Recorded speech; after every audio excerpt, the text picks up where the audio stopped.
नमस्कार। पिछले 2-3 दिनों से लगभग 5 से 10 मिनट की देरी हो रही है और इसके पीछे जो कारण है आप लोगों को पता ही है। कानपुर मज़दूरों के परिवहन में, श्रमिक स्पेशल के परिवहन में एक महत्वपूर्ण भूमिका अदा कर रहा है। मैंने कल आंकड़ा बताया था कि कल यानी कि परसों 160 गाड़ियाँ दोनों तरफ से निकली और ये आंकड़ा आज बढ़कर 180 पहुंच गया, यानी 90 के करीब गाड़ियां इस समय 24 घंटे में चल रही हैं। और जैसा कि घोषणा हुई है कि अगले 10 दिनों में 3600 गाड़ियां चलनी हैं, अर्थात जो कार्य का जो बोझ है वो बहुत अधिक है। रेलवे के बड़े बड़े अधिकारी रात रात को जागकर इन कार्यों का निष्पादन कर रहे हैं और हम उम्मीद करते हैं कि आने वाले 10 दिनों में मज़दूर जो जगह जगह दिख रहे हैं वो दिखने बंद हो जाएंगे और अपने घरों तक पहुंच जाएंगे। एक ट्रेन में लगभग 1500 से 1600 तक व्यक्तियों को बैठने के लिए स्थान दिया जाता है और अब आप समझ सकते हैं कि एक दिन में 90 गाड़ियाँ चल रही हैं केवल कानपुर से। पूरे देश का मुझे नहीं पता आंकड़ा, मैं केवल कानपुर की बात कर रहा हूँ। कानपुर से 90 गाड़ियाँ होकर गुजर रही हैं, तो क्या सीन होगा। और ये अभी संख्या ये बढ़ने वाली है। तो विरोध करने वाले तरह तरह से तरीके निकाल लेते हैं, लेकिन जो लोग काम करते हैं वो फील्ड में काम करते हैं। इस दौरान काफ़ी लोग आ गए। आशुतोष त्रिवेदी, उन्हें मेरा नमस्कार। शशिकांत तिवारी जी को मैं नमस्कार कर ही चुका हूँ। राजकिशोर सिन्हा जी को मेरा नमस्कार। ये बात मैंने रेलवे की में अक्सर कर इसलिए छेड़ देता हूँ कि राजकिशोर सिन्हा जी कुछ ना कुछ टीका टिप्पणी करते हैं और विशेष रूप से रेलवे को लेकर। तो मैं न केवल राजकिशोर सिन्हा जी को बताना चाहता हूँ, अपितु अपने सारे देश के साथियों को बताना चाहता हूँ कि इस कोरोना युद्ध में चिकित्सीय कर्मी, डॉक्टर, नर्स, सफाई वाले दिखाई दे रहे थे, सुरक्षाकर्मी, पुलिस, सीआरपीएफ दिखाई दे रहे थे, लेकिन पहले दिन से निरंतर मेहनत करने वाले रेलवे वाले लोग नहीं दिख रहे थे। लेकिन रेलवे वालों का भी कम योगदान नहीं है। निरंतर वो अपने घर से बाहर निकलकर रोज़ाना पहले मालगाड़ियों का संचालन, फिर वीपी स्पेशल का संचालन और अब श्रमिक स्पेशलों का संचालन बहुत ही बखूबी कर रहे हैं। और बाकी जिसको जो बोलना होता है वो बोलता रहता है। हेमा आ गई हैं, उन्हें भी मेरा स्नेहिल नमस्कार। आदित्य कुमार सिंह, उन्हें मेरा नमस्कार। विवेक गौतम जी, कुमार सौरभ जी, दोनों को नमस्कार। कैलाश वाजपेयी जी को भी मेरा नमस्कार। विवेक गौतम जी को मेरा नमस्कार। मेरे सहयोगियों में से भी कुछ लोग जुड़ने लगे हैं। प्रांशु तिवारी, स्नेहिल नमस्कार। शरद कुमार सक्सेना नमस्कार। श्याम बिहारी केडिया जी नमस्कार। रामगोपाल अवस्थी जी नमस्कार। उदय प्रताप सिंह जी जुड़े हैं, नमस्कार। और राकेश भैया जी भी जुड़े हैं, उन्हें भी मेरा नमस्कार। देवेंद्र कुमार जी को मेरा नमस्कार। अब मैं आता हूँ मूल विषयों पे। सबसे बड़ी बात तो ये कि बिना किसी प्रमोशन के, बिना किसी पब्लिकेशन हाउस के सपोर्ट के ये वक्तव्य की जो श्रृंखला है, कल 1000 से अधिक व्यूअर्स तक पहुंच गई, 1K लिखकर आ गया और ये बहुत अच्छी बात है। ऐसी चीज़ें हमें निश्चित रूप से हमारा उत्साह बढ़ाती हैं और आगे लगातार काम करने के लिए प्रेरित करती हैं। इस दौरान नूपुर चतुर्वेदी जी सीतामढ़ी से, उन्हें नमस्कार। हरिशंकर गुप्ता जी को मेरा नमस्कार। लगभग महत्वपूर्ण सारे लोग जुड़ चुके हैं। आज मेरे पास एक फ़ोन आया हापुड़ से, निर्मला शर्मा जी का, और निर्मला शर्मा जी ने कहा कि कुछ कश्मीर के विषय में बोलिए। तो मैंने कहा बिल्कुल, आज आपने कहा है तो आज का दिन कश्मीर के लिए बहुत इम्पोर्टेंट दिन है, क्योंकि कल ही एक घोषणा हुई है केंद्र सरकार की ओर से कि कश्मीर के पंडितों का कश्मीर की घाटी में पुनर्वास किया जाएगा और ये बहुत बड़ी घोषणा है। बहुत सारे निर्णय इस पिछले हफ्ते के दौरान केंद्र सरकार ने लिए हैं। अब हम कश्मीर में जगह खरीद सकते हैं, कश्मीर के वासी बन सकते हैं। ये बहुत बड़ी बात है। इस दौरान अतुल गुप्ता जी आ चुके हैं, उन्हें मेरा नमस्कार। हमारे बड़े भाई चेतन जी आए हैं, उन्हें मेरा नमस्कार। और संदीप कुमार दास जी, उन्हें भी मेरा नमस्कार। तो मैं आज कश्मीर से ही बात शुरू करूंगा। और सच बात यह है कि कश्मीर एक हमारे सामने एक ऐसा मॉडल है कि जिसको हम बहुत आसानी से समझ सकते हैं कि ये जो हमारे इस समय जो हो रहा है उसके परिणाम क्या आने वाले हैं।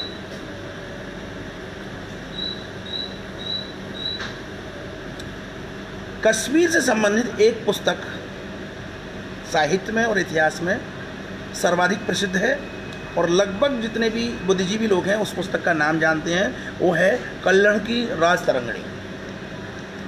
कल्लण की राजतरंगिणी में कश्मीर के इतिहास के बारे में विस्तार से वर्णन किया गया है। यह पुस्तक संभवतः 1148 और 1150 के आसपास लिखी गई। हम अनुमान लगा सकते हैं कि 1148 और 1150 तक कश्मीर में इस्लामिक जिहाद की स्थितियाँ नहीं थी। जिस समय यह पुस्तक लिखी गई उस समय जिहाद की स्थितियाँ नहीं थी, यानी कि 1150। तो कश्मीर मूलतः इस रूप में आया कैसे?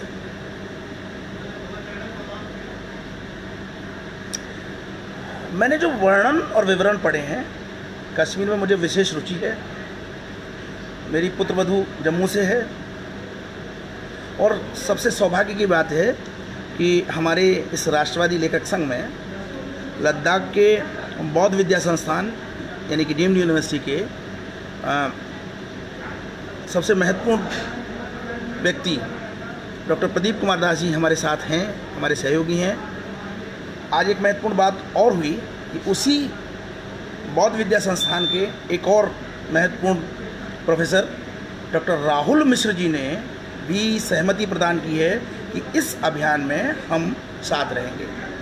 उधर जम्मू से डॉक्टर अजय कुमार सिंह ने कहा है कि हम इस अभियान में साथ रहेंगे। इस प्रकार से ये कारवां बहुत तेज़ी से बढ़ रहा है। दिल्ली में भी एक समिति के गठन की योजना बनी है और वहाँ से एक संदेश आया कि राष्ट्रवादी लेखक संघ के न्यासियों में जो महत्वपूर्ण लेखक हैं, रचनाकार हैं, आप उनके हमें संदर्भ दीजिए। तो मैंने 19 लोगों की सूची भेजी है और उस 19 लोगों की सूची में से मैं समझता हूँ कि लोगों के पास संपर्क हेतु चीज़ें आएंगी। मेरा निवेदन है कि वहाँ पे आप अवश्य जुड़ें। ये सूची तैयार हो रही है। अभी मैं पूरी उसका स्वरूप नहीं बता पाऊँगा और मैं ये भी नहीं बता पाऊँगा कि कौन कौन लोग शामिल होंगे, लेकिन 19 लोगों की सूची मेरे द्वारा भेजी गई है और मैं उम्मीद करता हूँ कि ये 1919 उस समिति में सम्मिलित होंगे। शैलेंद्र अग्रवाल जी आए हैं, उन्हें मेरा नमस्कार। दीपक सती प्रसाद उत्तराखंड के चमोली से हैं, उन्हें मेरा नमस्कार। डॉक्टर सर्वेश पांडे जी मऊ से आ गए हैं, उन्हें मेरा नमस्कार। राजेंद्र पंडित जी हैं, उन्हें मेरा नमस्कार। और प्रभत तिवारी जी हैं, उन्हें मेरा नमस्कार। मैं बात कश्मीर की कर रहा हूँ आज। तो कश्मीर में 1148-1150 तक जब कल्लण ने राजतरंगिणी पुस्तक का प्रणयन किया, तब तक कश्मीर में कोई भी इस्लामिक गतिविधियाँ नहीं थी और धीरे धीरे करके सबसे पहले व्यापार के माध्यम से जितने भी आक्रांता आते हैं, आप ये ना समझिए कि वो सीधे आके आक्रमण कर देते हैं। किसी भी आक्रमण करने के लिए सबसे पहले जहां आक्रमण करना होता है वहां की सूचनाएं जुटाई जाती है और उन सूचनाओं को जुटाने के लिए सबसे आसान उपाय है व्यापार। बौद्धों ने अपना विभिन्न देशों में जो साम्राज्य खड़ा किया, इसके पीछे भी यही व्यापार है। हम देखते हैं कि बहुत सारे देश बौद्ध हैं तो वो केवल और केवल उस युग में बौद्धों द्वारा व्यापार पे कब्जा होने के कारण ऐसी स्थितियाँ बनी हैं।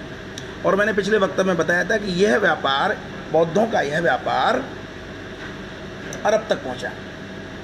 अब अरब ने जब ये व्यापार की टेक्निक सीख ली बौद्धों से, जब बौद्धों से अरब ने यह व्यापार की टेक्निक सीख ली, तो अब गुणात्मक परिवर्तन आना स्वाभाविक है, क्योंकि बौद्ध कम से कम अहिंसा पर केंद्रित थे। लेकिन इस्लाम ने, अरब के लोगों ने कोई कसम थोड़ी खा रखी थी कि हम भी अहिंसा पर चलेंगे। अरब के रेगिस्तान में भोजन के लिए मांसाहार पहली प्राथमिकता थी। और आप समझ सकते हैं कि जहां मांसाहार व्यवस्था है, मांसाहार आवश्यकता है, वहां पर अहिंसा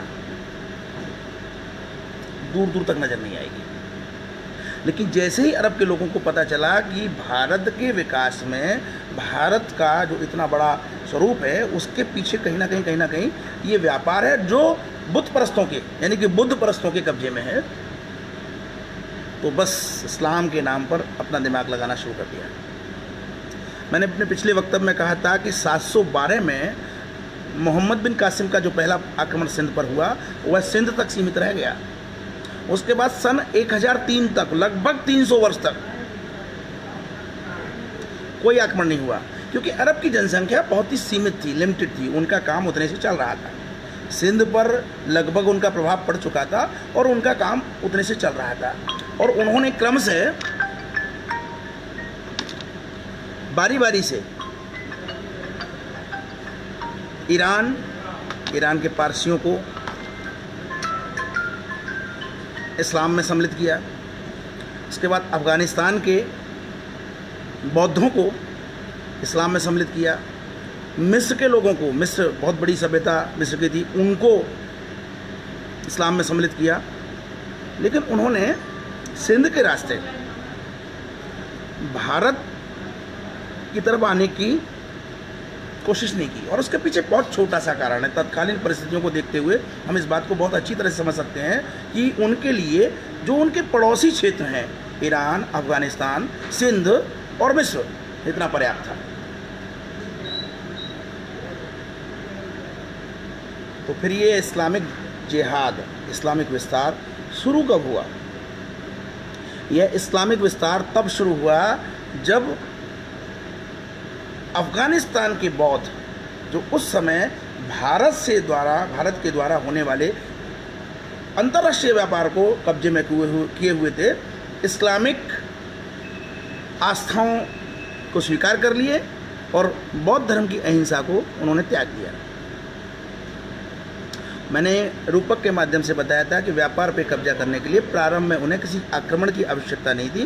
धीरे धीरे करके उन्होंने अपने बौद्ध बंधुओं को इस्लाम में बदला और ये पट्टी पूरी उत्तरापद तक गई, बंगाल तक गई। इस प्रकार ये धीरे धीरे सुनील प्रकाश भारद्वाज जी, आप लिख रहे हैं मात्र 1400 साल पुराना इस्लाम आतंक के बल पर ही आगे बढ़ा। मैं सहमत हूँ, लेकिन आप उसको गहराई को समझिए। कोई भी व्यक्ति एकदम आक्रमण नहीं कर सकता, इस बात को समझिए। बड़े से बड़ा व्यक्ति एकदम सीधे आक्रमण नहीं कर सकता, कितनी भी ताकत हो। पहले उसको जासूसी करनी होती है और वो जासूसी व्यापारियों के माध्यम से होती है। और मैं ये भी बता दूं कि प्रत्येक उसकी सीमाएं होती हैं, आवश्यकताएं होती हैं। अरब के लोगों की जो आवश्यकताएं थी वो बहुत ज़्यादा नहीं थी, इसलिए अरब के लोगों ने जो अपनी बाउंड्री रखी वो अरब के पड़ोसी देश रखी। लेकिन जैसे ही अफ़गानिस्तान के बौद्ध, अफ़गानिस्तान उस समय चीन और भारत के दोनों मार्गों का, उत्तरापद और सिल्क रूट का मिलन बिंदु था और वहीं से आगे बगदाद होकर रास्ता जाता था यूरोप के लिए। तो यह जो मिलन बिंदु था, यह बहुत महत्वपूर्ण स्थान रहा है उस समय व्यापार के लिए। आज तो हम व्यापार पानी के जहाज़ों से करते हैं, आज हम व्यापार हवाई जहाज़ों से करते हैं, लेकिन उस युग में व्यापार स्थल मार्ग से होता था। और आप समझ सकते हैं कि स्थल मार्ग के कारण अफ़गानिस्तान की कितनी अहमियत रही होगी। तो जब अफ़गानिस्तान के लोग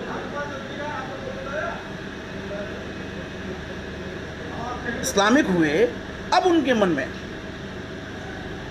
अपने आप को मजबूत करने का विचार आया और तब 1003 से सन 1003 से पहला जिम्मा लिया महमूद गजनवी ने। और महमूद गजनवी ने केवल और केवल, क्योंकि पहले अपना शासन स्थापित करना है, आर्थिक रूप से मजबूत होना है, तो लूट करते हुए, भारत में बार बार आकर लूट करते हुए गजनी और उसके आसपास के क्षेत्र के अफगानिस्तान को आर्थिक रूप से समृद्ध किया। और जब 2-3 पीढ़ियाँ बीत चुकी, उन 2-3 पीढ़ियों के बाद मोहम्मद गौरी ने विस्तार की नीति अपनाई, क्योंकि अफ़गानिस्तान के लोग ये बहुत अच्छी तरह से जानते थे कि उनका जो सर्वाइव है, उनका जो विकास है, वो भारत पर निर्भर है। और उसके बाद मोहम्मद गौरी के माध्यम से सारी राजनीतिक प्रक्रिया हुई। और जैसा कि मैंने कहा कि 1148-1150 यह वह समय है जब लगभग महमूद गजनवी के आक्रमण हो रहे थे। आक्रमणों के बाद की स्थिति है, बल्कि मोहम्मद गौरी का जो समय है वो 1197 है। मोहम्मद गौरी के आक्रमण जब शुरू हो चुके थे, उस समय श्रीनगर में, कश्मीर में कोई इस्लामिक प्रवेश नहीं था, लेकिन व्यापारियों के माध्यम से कार्रवाई शुरू हो चुकी थी। अब ये जो व्यापारी वहाँ पहुँचे कश्मीर में, तो इनका जो पहला रूप होता है, जो मैंने जितना पुस्तकों में देखा है इतिहास में, इनका जो पहला रूप होता है वो है दरगाह बनाना, मज़ार बनाना। यूँ तो इस्लाम में दरगाह और मज़ार वर्जित हैं, लेकिन इस्लाम के प्रसार के लिए कुछ भी किया जा सकता है, यह सिद्धांत है। अतः प्रारंभ में दरगाह और मज़ार बनाई जाती है। और हिंदू संस्कृति, सनातन संस्कृति का जो स्वरूप है वो समावेशी स्वरूप है। वो समावेशी स्वरूप इस प्रकार से कि अगर किसी क्षेत्र के लोग शिव को महत्व देते थे तो शिव को भी उतना ही स्थान, अगर किसी क्षेत्र के लोग विष्णु को महत्व देते थे तो विष्णु को भी उतना ही स्थान, अगर किसी क्षेत्र के लोग ब्रह्मा को महत्व देते थे तो ब्रह्मा को भी उतना ही स्थान, अगर किसी क्षेत्र के लोग दुर्गा को महत्व देते थे तो दुर्गा को भी उतना ही महत्व। चारों संप्रदाय भारत में एकीकृत हो चुके थे, तो अल्लाह को भी एकीकृत होने में कोई परेशानी नहीं थी। हिंदू आज भी आप देखते होंगे कि हिंदू महिलाएं मज़ारों पे और दरगाहों में, महिलाएं तो बहुत संख्या में जाती हैं, पुरुष तक उनके साथ जाकर के चादर चढ़ाते हैं। और ये जो प्रक्रिया है, ये प्रक्रिया इस्लामीकरण की पहली प्रक्रिया है। और इस प्रक्रिया में सैकड़ों साल लगते हैं। दरगाह बनी, धीरे से जगह घिरी, मज़ारें बनी, उन पर चादर चढ़ाई, वहाँ पर एक व्यक्ति बैठेगा, उसका महिमा बखान होगा, उसके उर्स किए जाएंगे, उसके माध्यम से बहुत कल्याणकारी कार्य होंगे, रोग दूर होंगे, लोगों के संकट समाधान होंगे, समस्याओं का समाधान होगा। और तथाकथित रूप से, यानी हम कह सकते हैं कि बौद्धों से इस्लाम ने जहाँ व्यापार सीखा, तो सनातनियों से इस्लाम ने आस्था सीखी। अन्यथा इस्लाम आस्था का धर्म नहीं है। इस्लाम तो जिस तरह से हमारे भाई सुनील प्रकाश भारद्वाज जी कह रहे हैं, हिंसा का एकमात्र उनका जो ध्येय है वो हिंसा है। हिंसा के माध्यम से सब कुछ अपने नियंत्रण में लेना। लेकिन वो बड़ी चतुराई से अगर व्यापार भी सीखते हैं तो बड़ी चतुराई से आस्था भी सीखते हैं। और ये जो दरगाह और जो मज़ारें हैं, ये हिंदुओं की आस्थाओं को परिवर्तित करने की प्रक्रिया करते हैं। आज ही मैंने समाचार पत्र में एक खबर पढ़ी कि जयपुर का एक लड़का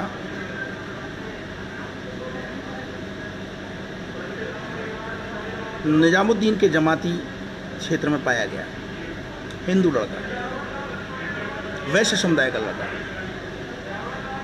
मोहम्मद अली उसने अपना नाम रख लिया, संभवतः प्रशांत नाम था उसका, प्रशांत से मोहम्मद अली नाम रख लिया, और वो उन जमातियों में पकड़ा गया है। पहले लोग उसको मोहम्मद अली समझते रहे, लेकिन जब अब जैसा कि आपको पता है, अब जमाती जेल भेजे जा रहे हैं। क्वारंटीन करने के बाद, नेगेटिव निकलने के बाद जो सही हो चुके हैं, अब उनको जेल भेजा जा रहा है। तो जेल भेजने की प्रक्रिया के दौरान पकड़ में आया कि मोहम्मद अली नाम का यह जमाती मूलतः मुस्लिम नहीं है, बल्कि जयपुर का हिंदू है, और आज भी उसका परिवार हिंदू है। जब उसके घर में पूछताछ की गई तो उसके पिताजी ने बताया कि ये पिछले 1-1.5 साल से नमाज घर में पढ़ने लगा था और तरह तरह की अजीब सी हरकतें करना लगा था, हम देख रहे थे, और पिछले दिनों से गायब हो गया था, जो है पता ही नहीं चल रहा था इसका कुछ भी, जो है। तो जो श्रीमान जी इस तरह से गायब हुए थे वो अंततः जमातियों में मिल गए हैं और फिलहाल जेल की हवा खा रहे हैं। अब ये जो व्यक्ति है या जो लड़का है किस तरीके से इस्लाम की तरफ झुका होगा आप समझ सकते हैं। मैं थोड़ा खुल के बोल देता हूँ। किसी स्त्री से, किसी लड़की से थोड़ा सा आकर्षण हो जाता है तो लोग टोने टोटके ढूंढने लगते हैं, और इन्हीं टोने टोटके ढूंढने के चक्कर में आपने देखा होगा अखबार में बहुत सारे विज्ञापन आते हैं, बुल्ले बादशाह, फलाने मियाँ फलाने ठिकाने, मतलब आप बस एक बार मिल लीजिए आपका काम हल हो जाएगा। और आप धीरे धीरे करके जब इस तरह की प्रक्रियाओं में उलझेंगे तो आपकी आस्था होनी शुरू हो जाएगी, हमारा हिंदू धर्म तो बिल्कुल बेकार है। फिर वहीं अचानक बता दिया जाएगा कि तुम इस्लाम ग्रहण करने के बाद किसी से भी शादी करो, कोई नहीं रोक टोक करता। ये रोक टोक जातिवाद की जो है ये केवल हिंदुओं में है, यहाँ नहीं है। तो उस व्यक्ति का हृदय बदलना शुरू हो जाता है। जो इस तरह के दृश्य बनते हैं जो मेरी जानकारी में है। इस विषय में 1-2 बार उन्नाव से सांसद साक्षी महाराज बोल चुके हैं, और जब वो बोलते हैं साक्षी महाराज तो अनेकों लोग उस पर आपत्ति करते हैं कि साक्षी महाराज ने क्या कह दिया। लेकिन मैं बहुत ईमानदारी की बात कर रहा हूँ कि साक्षी महाराज जो बोलते हैं वो बिल्कुल सत्य बोलते हैं, वो अपना आंखों से देखा हुआ बोलते हैं। तो इस तरह से कश्मीर में एक प्रक्रिया शुरू हुई दरगाहों और मज़ारों की। पर्वतीय क्षेत्र है, दरगाह मज़ार बनाने में किसी की अनुमति लेने की आवश्यकता है नहीं। किसी भी एक मोड़ पे जरा सी मिट्टी ठीक की, उसको उसकी लिपाई की, उस पर एक चादर डाल दी, हो गई दरगाह, मज़ार हो गई, और बाद में उस मज़ार को दरगाह का रूप दिया जा सकता है। बहुत आसान प्रक्रिया है। तो इस प्रकार से बहुत सारे लोग धीरे धीरे करके व्यापार के उद्देश्य और धार्मिक उद्देश्यों से बस गए, और वहाँ के लोगों को कोई आपत्ति नहीं हुई कि भैया ठीक है यार, ये अपना धर्म मान दें, मज़ार मान दें, हम भी चादर चढ़ा देते हैं। तो जो ये प्रक्रिया है ये सहजता से कश्मीर में प्रक्रिया हुई। अब उसके बाद क्या होता है? उसके बाद होता है कि 1320 में पहली बार तुर्किस्तान के मंगोल आक्रांता दुलाचा ने आक्रमण किया। 1320 में पहली बार। अब ये 1320 का समय वो समय है जब भारत में पूरी तरह से इस्लाम घुस चुका था, बख्तियार खिलजी अपना ध्वंस कर चुका था, इल्तुतमिश का समय निकल चुका था। यानी कि इतना लेट घुसा। मैं बताना ये चाहता हूँ कि देखिए कश्मीर में इतना लेट घुसा, लेकिन उसकी प्रक्रिया कितनी तेज़ थी। और भारत में क्योंकि संघर्ष रहा, पश्चिम कम से कम पूर्वी पश्चिमी भारत में संघर्ष रहा, उस संघर्ष के कारण जो है वो पूरी तरह से इस्लामिक नहीं कर पाए। चैतन्यता और संघर्ष वो चीज़ें हैं जो हमें प्रतिरोध की शक्ति प्रदान करते हैं। कश्मीर में शायद इसका अभाव था। तो इस आक्रमण में, अब क्योंकि कश्मीर में आक्रमण तो होते नहीं थे, तो वहाँ के जो शासक थे सुहादेव, वो भाग लिए। सुहादेव भाग लिए। अब जब भाग लिए तो वहाँ पे प्रधानमंत्री रामचंद्र ने देखा, और रामचंद्र ने जब देखा तो वहाँ उनके एक सहयोगी थे लद्दाखी बौद्ध। अब यहाँ भी बौद्ध आ गए। ये मैं आज कहानी इसलिए आपको और बता रहा हूँ कि ये जो बौद्ध शब्द जो आता है ना, ये हिला देता है। जैसे अभी अयोध्या में जब तक बाबरी मस्जिद का झगड़ा था, किसी बौद्ध की हिम्मत नहीं थी कि वो बाबरी मस्जिद वालों से जाके लड़ ले और कहे कि यहाँ पे हमारा बौद्ध विहार था, हमें ये जगह दो, अपनी बाबरी मस्जिद हटाओ। लेकिन जैसे ही सनातनियों ने संघर्ष करके, लड़ के, झगड़ के, कोर्ट से जैसे ही प्राप्त किया, खड़े हो गए, ये तो बौद्ध विहार है, हमको दो। अरे भैया, अगर ये बौद्ध विहार था तो इतने दिनों से कहाँ सोए हुए थे? तुम ही लड़ लेते ना, तुमको किसने रोका था? धूर्तता की हद है।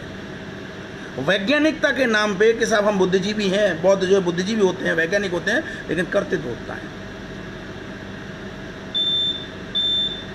तो ठीक वही स्थिति कश्मीर में हुई, और कश्मीर में जब 1320 में दुलाचा का आक्रमण हुआ तो एक रिंचिन नाम के जागीरदार टाइप जो लद्दाख का था, उसने स्थिति का फायदा उठाया और सुहादेव के प्रधानमंत्री रामचंद्र की हत्या करा दी। जनता आक्रोशित हुई। जब घटनाएं होती है तो तभी आक्रोश होता है जब घटनाएं, हम आज आक्रोशित हैं, घटनाएं हुई हैं इसलिए आक्रोशित हैं। तो जनता आक्रोशित हुई तो उसने बड़ी चतुराई से रामचंद्र की जो बेटी थी कोटा रानी, उससे शादी कर ली और अपने आप को कश्मीर का राजा घोषित कर दिया।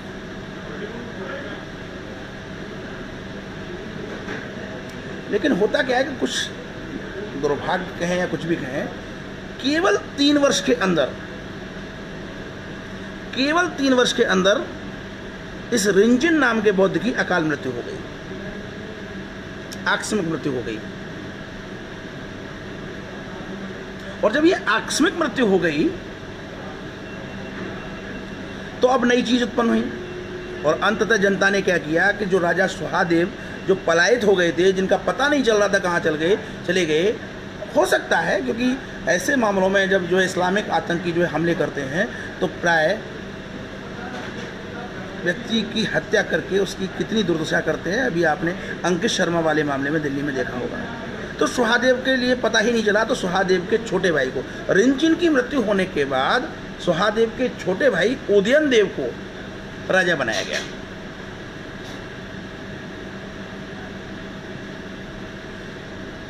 रिंचिन दिखने में बौद्ध था लेकिन वास्तव में इस्लाम ग्रहण किए हुए था। उसके बेटे का नाम हैदर था।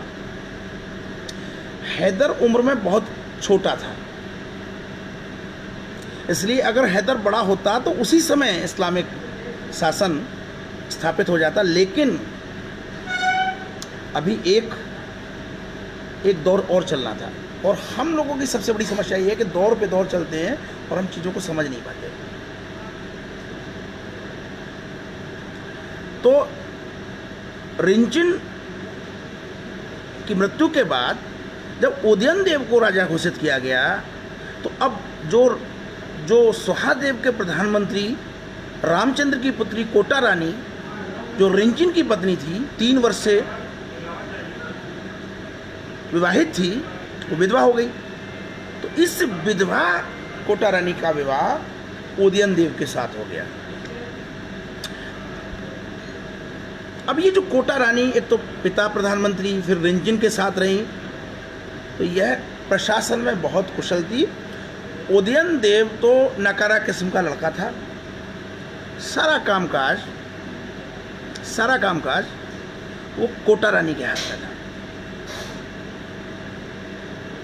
कोटा रानी से एक चूक हो गई, और वो चूक ये हुई कि रिंचिन का एक मित्र शाहमीर नाम का एक मित्र था, वो उससे अपना संपर्क और उस पर भरोसा कायम किए हुए थे। और 1326 में, यानी कि 6 वर्ष बाद, यानी कि उदयन देव के राजा बनने के 3 साल बाद फिर दोबारा तुर्की आक्रमण हुआ, यानी कि 1320 के बाद 1326 में, और इस बार आक्रमणकारी था उर्दिल।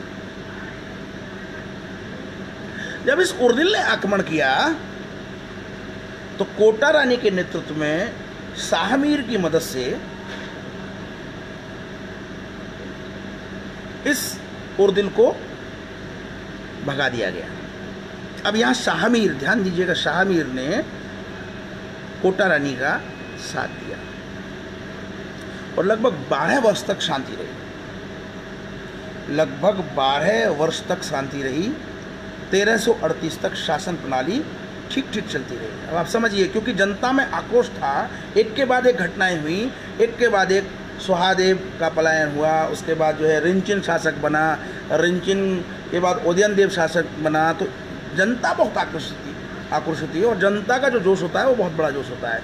तो ये जो ये षड्यंत्रकारी थे, ये 12 वर्ष तक शांत रहे। कितना इंतज़ार करते हैं आप समझ लीजिए, जो 12 वर्ष तक शांत रहे। और 1338 में अचानक उदयनदेव की भी मृत्यु हो जाती है।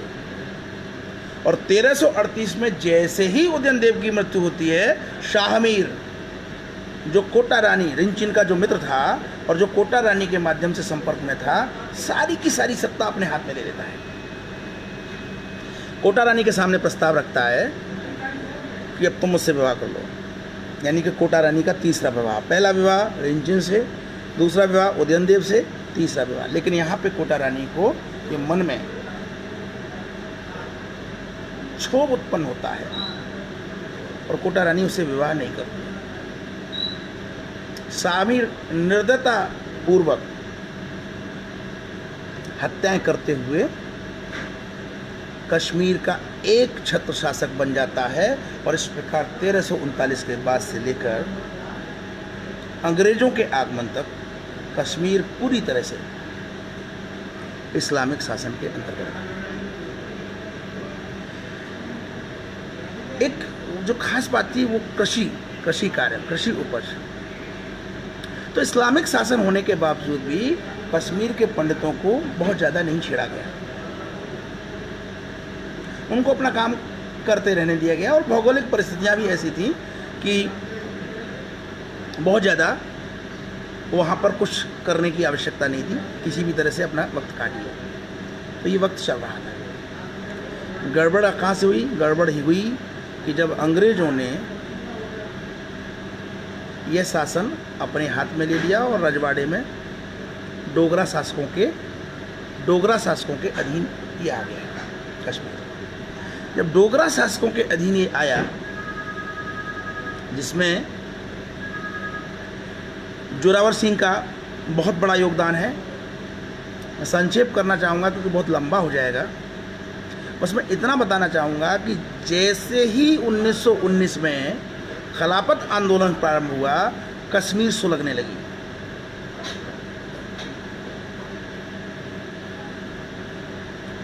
तुर्की के खलीफा के लिए क्या भारत, पाकिस्तान जो भारत का भाग था, बांग्लादेश वह भी भारत का भाग था, और कश्मीर, इस पूरे परिक्षेत्र के मुस्लिम आक्रोशित हो गए जैसे कि उनके ऊपर आक्रमण हो गया हो। और मजे की बात यह है कि तुर्की की जनता को कोई प्रॉब्लम नहीं थी। तुर्की की जनता कमाल पाशा के नेतृत्व में संगठित थी। वो खलीफा के शासन को पसंद नहीं कर रही थी, वो आधुनिकता बोध के साथ जीना चाहती थी। लेकिन भारत के मुसलमानों को बहुत प्रॉब्लम हो रही थी। और ये प्रॉब्लम क्यों हो रही थी आप समझ सकते हैं, क्योंकि ये तुर्की क्या है? तुर्की कौन सा स्थान है? तुर्की वही पुराना स्थान है जो भारत से यूरोप जाने का रास्ता है। इसलिए भारत के मुसलमानों को परेशानी थी। और अंततः कश्मीर में शाह अब्दुल्ला जैसे लोग नेता बनकर उभरे। 1947 में जब भारत की आज़ादी की बात आई, तो अंग्रेजों ने जितने भी रजवाड़े थे उनको यह स्वतंत्रता प्रदान कर दी थी कि उनकी मर्जी भारत संघ में, भारत में शामिल हों या ना हो। केवल और केवल मुगल शासकों द्वारा और ब्रिटेन द्वारा मुंबई प्रेसिडेंसी, मद्रास प्रेसिडेंसी और बंगाल प्रेसिडेंसी, इन तीनों प्रेसिडेंसियों का जो भूभाग था और मुगल शासकों द्वारा अर्जित जो भूभाग था, केवल वह भाग अंग्रेजों ने स्वतंत्रता के लिए सौंपा था। और उसके बाद मुझे बताने की आवश्यकता नहीं है, लगभग 500 से भी अधिक रजवाड़ों ने सरदार वल्लभ भाई पटेल के नेतृत्व में भारत में विलय की घोषणा की, लेकिन कश्मीर ने नहीं। कश्मीर ने निर्णय लिया कि वह पाकिस्तान और भारत से स्वतंत्र अस्तित्व बनाए रखेगा। और इस काम के लिए सारे लोग सहमत हो गए। लेकिन 15 अगस्त 1947 को जब ये स्वतंत्रता हुई और एक प्रकार से कश्मीर भी स्वतंत्र देश के रूप में अस्तित्व में आ गया तो पाकिस्तान में बैठे हुए इस्लामिक जिहादियों को यह हजम नहीं हुआ।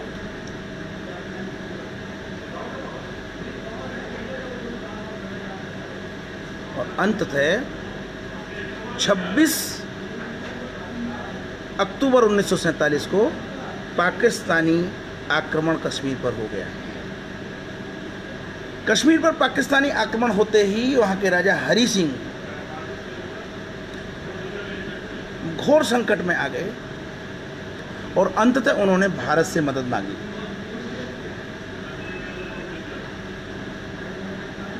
सच बात यह है कि वह स्थिति ऐसी स्थिति थी कि कश्मीर का सीधे भारत में विलय हो जाता, लेकिन पता नहीं किस दृष्टिकोण से हमारे उस समय के भारत भाग्य विधाता प्रथम प्रधानमंत्री जवाहरलाल नेहरू ने कश्मीर को अपने साथ लेते समय संविधान में नई स्थितियां जोड़ दी। और ये स्थिति थी धारा 370। और केवल नई स्थितियां नहीं जोड़ी, अपितु इस धारा 370 को हटाने की प्रक्रिया भी इतनी जटिल कर दी कि जब तक कश्मीर की विधानसभा सहमति प्रदान नहीं करेगी तब तक ये धारा 370 नहीं हट सकती।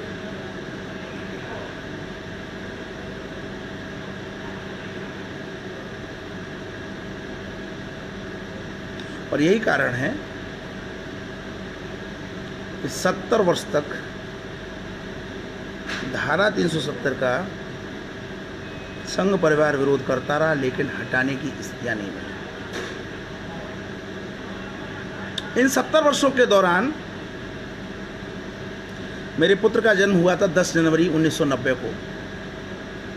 जिस समय मेरे पुत्र का जन्म हुआ था तो मुझे याद आ रहा है कि कश्मीर में आतंक की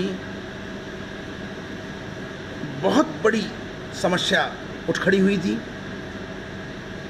हिंदुओं का कत्लेआम किया जा रहा था। और ये जो जनवरी का 1990 का जो कत्लेआम था, ये लगभग उसी प्रकार का था जो 16 अगस्त 1946 को बंगाल में हुआ था, डायरेक्ट एक्शन। तो लगभग डायरेक्ट एक्शन जैसा एक अभियान 1990 में शुरू होता है और अंततः 19 जनवरी 1990 को कश्मीर के सारे पंडितों को कश्मीर घाटी छोड़कर, कहते हैं कि कश्मीर में भी लाखों हत्याएं हुई हैं, लाखों नहीं तो हजारों तो हुई हैं। यानी कितनी स्त्रियों को छीन लिया गया, यानी कितनी धन संपत्ति को छीन लिया गया। स्वतंत्र देश में रहते हुए भी कश्मीर के पंडितों को भागकर कश्मीर घाटी छोड़कर जम्मू और अन्य स्थानों पर शरणार्थी के रूप में रहने के लिए मजबूर होना पड़ा। और कश्मीर की स्थिति ऐसी कि कश्मीर में ब्रिटिश काल में हरियाणा और पंजाब से, यानी पुराना जो पंजाब है, हरियाणा पंजाब का ही पार्ट था, और राजस्थान से कुछ सफाई कर्मी जो बसाए गए, उन तक को कश्मीर की नागरिकता प्रदान नहीं की गई। एक तरफ तो साद अब्दुल्ला डेमोक्रेसी की बात करता था और दूसरी तरफ लगभग 100 वर्ष पूर्व बसाए गए सफाई कर्मियों को, जो समाज के सबसे निचले स्तर पर होते हैं, उनको नागरिकता तक देने के लिए तैयार नहीं हुए। और मजे की बात यह है कि समझौता करते समय, विलय करते समय भारत के उन महान प्रधानमंत्री ने भी इस विषय पर जरा भी नहीं सोचा। स्थितियां इतनी विकट आ गई थी कि इन सफाई कर्मियों में से कोई भी बच्चा सामान्य शिक्षा के बाद अगर कोई विशिष्ट शिक्षा प्राप्त करना चाहता हो, उदाहरण के लिए MBBS आदि, तो नागरिक न होने के कारण ऐसे किसी भी प्रोफेशनल कोर्स में उसे प्रवेश नहीं दिया जाता। मजे की बात तो यह है कि 2016 आते आते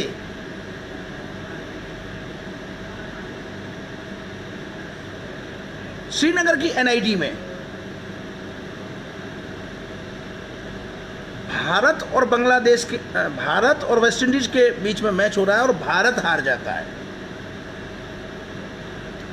भारत के हार, अब देखिए, अपना पाकिस्तान है ना, वेस्ट इंडीज इस्लामिक देश है, भारत हार जाता है किससे? वेस्ट इंडीज से। क्या है क्रिकेट का मैच, युद्ध नहीं है कोई। वेस्ट इंडीज से भारत क्रिकेट मैच हार जाता है, केवल इतने पे एनआईटी में पढ़ने वाले छात्रों ने जश्न मनाया, पाकिस्तान जिंदाबाद के नारे बोले। अब आप अनुमान लगा सकते हैं कि भारत के प्रति कितनी कटुता भरी गई। और मजे की बात यह है कि हम शांति से सब कुछ बर्दाश्त करते रहे। ये जो वक्तव्यों की जो श्रृंखला है वो केवल इसलिए है कि अगर शांति से आप सब कुछ बर्दाश्त करते रहेंगे तो केरल के मोपला कांड की तरह, 1946 के डायरेक्ट एक्शन की तरह, 1919 के खिलाफत आंदोलन की तरह, 1990 में कश्मीर के कत्लेआम की तरह इतनी सारी घटनाएं हो चुकी हैं। अगर हम इन घटनाओं से सबक नहीं लेंगे तो दिल्ली की तरह छतों पर बड़ी बड़ी गुलेलें लोहे के पाइपों और एंगलों से वेल्डिंग करके बाकायदा सप्रयास स्थापित की जाएंगी और उन गुलेलों से पुलिस पर, सनातन धर्म के लोगों पर पहले दंगा छेड़ेंगे और दंगा छेड़ने के बाद एसिड से, पत्थर से, जो मिलेगा उससे हमला बोला जाएगा। अब आप देख लीजिए कि जो कश्मीर में जो हो रहा था वो दिल्ली तक आ गया, और जो दिल्ली में हुआ वो देखते ही देखते जमातियों को बचाने के नाम पे भारत के हर शहर तक पहुंच गया। लगभग सारे बड़े शहरों में पथराव की घटनाएं हुई हैं। ये चीजें एक दूसरे से जुड़ी हुई हैं और मुझे बड़ा आश्चर्य होता है कि जब भी ये घटनाएं होती हैं तो भारत का बौद्ध समुदाय, नवबौद्ध समुदाय, कभी रिंचिन के रूप में, तो अब चंद्रशेखर रावण के रूप में, दिलीप मंडल के रूप में इन आतताइयों का साथ देता है। मुझे तो कभी कभी लगता है कि ये नाम हिंदू रखे रहते हैं, क्रिप्टो क्रिश्चियंस की तरह से ये भी क्रिप्टो इस्लामिक हैं। ये बौद्ध धर्म का नाम रखे हुए हैं, दिखाने के लिए बौद्ध हैं, लेकिन मूलतः इनके जो भाव हैं वो वही क्रिप्टो इस्लामिक है। किसी ना किसी तरीके से देश में शांति ना रहे, अड़ंगेबाजी होती रहे। पश्चिम बंगाल में लगभग वही स्थितियां बनती जा रही हैं जो कश्मीर में है, और फिलहाल हम कुछ करने की स्थिति में नहीं, और हम करने की स्थिति में होंगे कैसे? क्योंकि हमारे अंदर आक्रोश नहीं जागता, हमारे अंदर चेतना नहीं जागृत होती, हम स्थितियों को समझने में चूक कर देते हैं। इन चूकों से बचने की आवश्यकता है। जैसे मैंने कश्मीर का इतिहास आज आपके सामने रखा,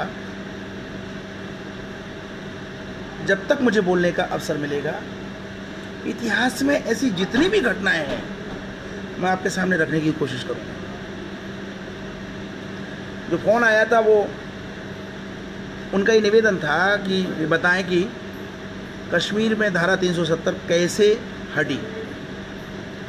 तो मेरे विद्वान मित्रों को तो बहुतों को पता होगा, लेकिन क्योंकि अब हमारे साथ जुड़ने वालों लोगों की संख्या हजारों में पहुंच चुकी है, तो मैं उनकी जानकारी के लिए ये बताना चाहूँगा कि कश्मीर से 370 हटाने के लिए कौन सी विधि प्रयोग में लाई गई।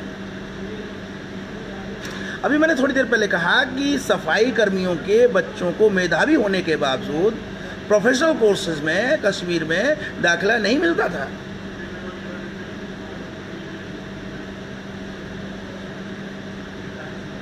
तो ये एक तरफ तो देखिए, अब बद्दों का कमाल देखिए, यहाँ आरक्षण के लिए चल जाते हैं और वहाँ कश्मीर में कोई बिना आरक्षण के, आरक्षण तो बहुत बाद की बात हो गई, बिना आरक्षण के प्रतियोगी परीक्षा को उत्तीर्ण करने वाले वंचित समुदाय के बच्चों को भी पढ़ने का अवसर नहीं मिल रहा था।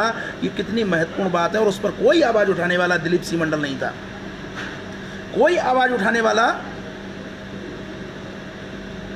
चंद्रशेखर रावण नहीं था, कोई आवाज़ उठाने वाला जिग्नेश मेवानी नहीं था। उस समय इस लड़ाई को लड़ने वाले जो लोग थे वह राष्ट्रीय स्वयंसेवक संघ के स्वयंसेवक थे। इस लड़ाई को सुप्रीम कोर्ट तक लेके गए, लेकिन सुप्रीम कोर्ट कश्मीर के मामलों को इस तरह की व्यवस्था है तो लटका के रख दिया गया।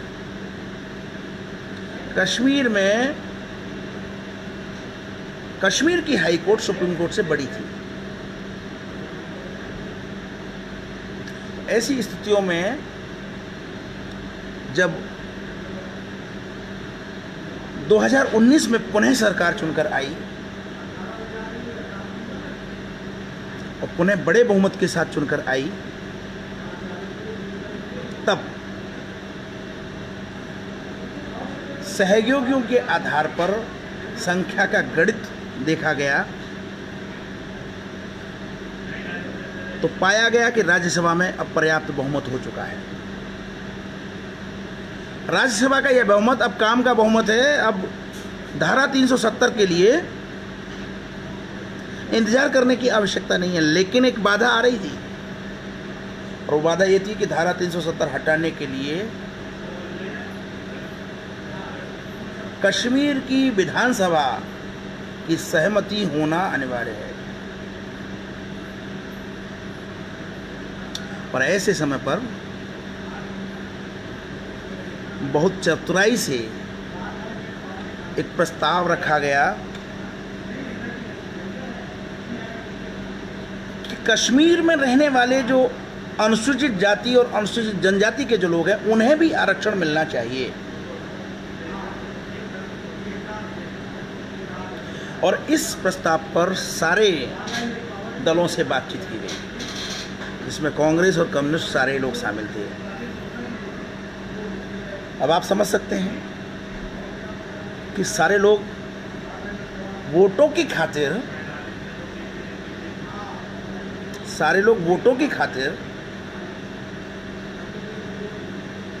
अनुसूचित जनजाति और अनुसूचित जातियों के लिए जो ये प्रस्ताव बना, इसका विरोध करने में घबरा गए। सारे दलों ने सहमति दे दी, लेकिन यहाँ फिर वही बाधा थी कि यह कानून जम्मू कश्मीर की विधानसभा की सहमति से पारित होगा। तो आनन फानन में एक प्रस्ताव बनाया गया और जम्मू कश्मीर विधानसभा की सारी शक्तियां राज्यपाल में निहित कर दी गई। और राज्यपाल में निहित करने के लिए लोकसभा और राज्यसभा में सारे दलों में ने समर्थन किया। और समर्थन करने के पीछे जो ध्येय था वह यह था कि अनुसूचित जाति और अनुसूचित जनजाति का आरक्षण जम्मू कश्मीर में भी होना चाहिए। थोड़ा सा हंस लें। हंस इसलिए लें कि देश की जनता किसी को पप्पू ऐसे ही नहीं कहती।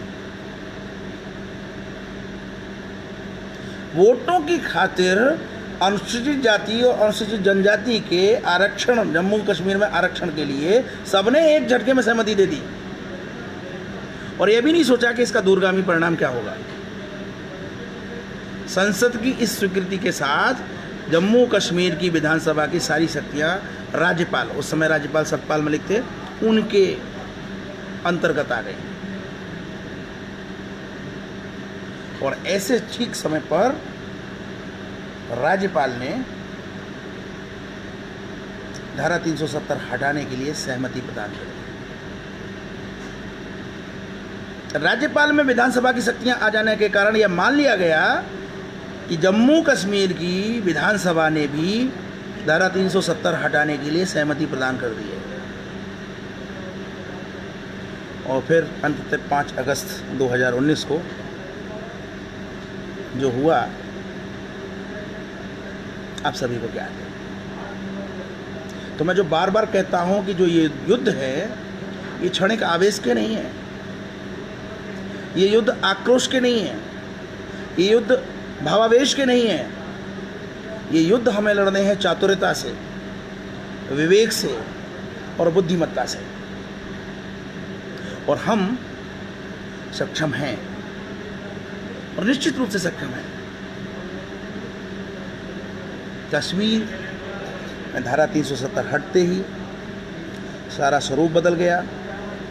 लद्दाख अलग संघीय क्षेत्र हो गया, जम्मू कश्मीर अलग संघीय क्षेत्र हो गया। और उसके बाद एक के बाद एक ऐसे आदेश आने शुरू हुए कि ऐसा प्रतीत हो रहा है कि आने वाले समय में हमारे कश्मीरी पंडित भाइयों को कश्मीर में रहने का पुनः अवसर प्राप्त होगा, अपनी मातृभूमि में रहने का पुनः अवसर प्राप्त होगा। लेकिन ये लड़ाई अभी आप खत्म मत समझिए। अभी आपने देखा होगा कि जैसे ही कोरोना नियंत्रण की स्थिति में भारत आया, कश्मीर में तुरंत पथराव और आतंकवादी घटनाएं बढ़नी शुरू हो गई। लेकिन इस बार बहुत खूबसूरती के साथ न केवल उनके कमांडर को ठोका गया, बल्कि अब तो जिंदा आतंकवादी पकड़े जाने लगे हैं। आतंकवादियों का जिंदा पकड़ा जाना, ये मैं आपको बहुत महत्वपूर्ण बात बता रहा हूँ, ये शुभ संकेत है। जिस प्रकार से कश्मीर में इस्लामिक शासन स्थापित होने के लिए कहीं ना कहीं जासूस थे, लोगों के बीच में लोग थे, इसी प्रकार अगर आतंकवादी जिंदा पकड़े जा रहे हैं तो ये समझ लीजिए कि कश्मीर की जनता भारतीय शासन का साथ दे रही है। क्योंकि जिंदा पकड़ने के लिए सटीक सूचनाओं का होना बहुत अनिवार्य है और वह सूचनाएं जनता से प्राप्त होती हैं। यह सीधा संकेत है कि कश्मीर की जनता आतंकवाद से ऊब चुकी है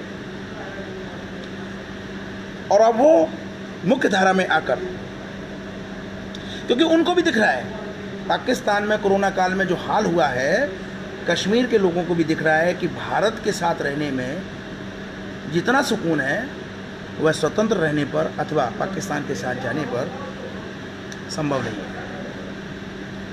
और मुझे उम्मीद है कि चीन के विभिन्न प्रयासों को देखते हुए गिलगिट और बाल्टिस्तान बहुत शीघ्र हमारे पास वापस होंगे, ऐसे आसार नजर आ रहे हैं।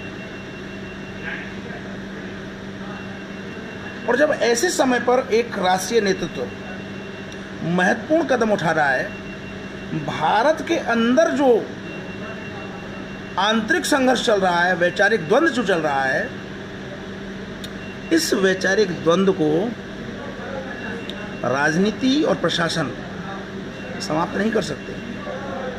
इसके लिए हम जन सामान्य लोगों में से आगे बढ़कर प्रयास करने होंगे। राष्ट्रवादी लेखक संघ उसी प्रकार का एक प्रयास है। मैंने जैसा कि कहा था कि हमारे कुछ महत्वपूर्ण काम पूरे हो चुके हैं। हम इतिहास पर केंद्रित एक प्रश्नोत्तरी ऐप तैयार कर चुके हैं। इस प्रश्नोत्तरी ऐप में प्रश्नों के जवाब देने पर तुरंत परिणाम और सर्टिफिकेट ईमेल द्वारा व्यक्ति को मिल जाएगा। इस वक्तव्य के समाप्त होने के बाद 2 घंटे के अंदर हम उसमें 50 प्रश्न भरकर इसको सोशल मीडिया पर अपने ग्रुपों में हम भेजेंगे। और मैं चाहूँगा कि इसको हम इतना प्रसारित करें कि उसके प्रश्नों से ही लोगों में जिज्ञासा उत्पन्न होनी शुरू हो जाए। इसके अतिरिक्त राष्ट्रवादी लेखक संघ का ऑनलाइन सदस्यता पंजीकरण ऐप भी तैयार हो गया है और उसमें भी एंट्री करते ही सदस्यता प्रमाण पत्र ईमेल पर तुरंत पहुंचेगा और स्वाभाविक रूप से जो डेटा है वो हमारी वेबसाइट पर आ जाएगा। इससे हम लोगों के बीच में संपर्क, सूचना आदान प्रदान और प्रसार सुगम बन सकेगा। बस आज के लिए इतना ही पर्याप्त है। कल फिर हम मिलेंगे, फिर आगे बढ़ेंगे, राष्ट्रवादी लेखक संघ को आगे ले जाएंगे और इस देश में सनातन संस्कृति का जो वैभव है उस वैभव को स्थापित करेंगे। अंत में मैं हमारे जो नवागंतुक साथी हैं डॉक्टर अजय कुमार सिंह और डॉक्टर राहुल मिश्र, इन दोनों का स्वागत करूंगा। मुझे उम्मीद है कि आने वाले दिनों में पूरे देश से इसी प्रकार से विद्वान लोग हमसे जुड़ते रहेंगे और हम लोग मिलकर ऐतिहासिक कार्य करेंगे। यह निश्चित रूप से होना है। इसी उम्मीद के साथ नमस्कार।